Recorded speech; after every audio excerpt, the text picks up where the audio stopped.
Section Baoulé Remix Nama ya penyumpe Chenga Jésus ban Maïkwa musique. Mon père, petit maton m'a toujours dit nous servons le Seigneur pour la vie éternelle.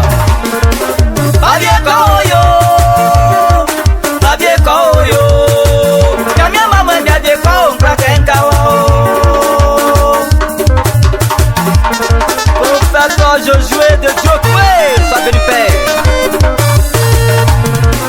Babie Koyo Simon Babie Koyo oui Papa mon yamie mamwe Babie Koyo Krakenkawa Isaki bimye akyo Lema fa mamu Babie Bimye akyo Lema fa mamu Bimye zambake Namo ya payo me o baba Papa Pasteur Gall et sa femme restent bénis. Mi baba esi oswo Mi mami esi oswo Si osu na kembe gran su kandeke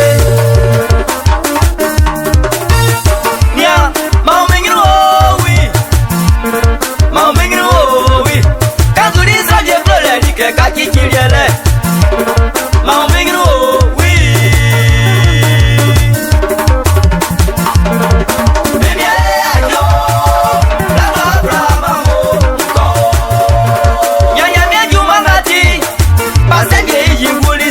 Baba Nyanya mieju mangati Missionnaire mambe kulisa no aweti Nyanya mieju mangati Asolu pembe toli motosu obulija Nyanya mieju mangati Nya blage uwakeni boyi mamesu Miya mayale ya Uma elia etra ya mre namazi sotra Maman Bomiso Sois béni mère.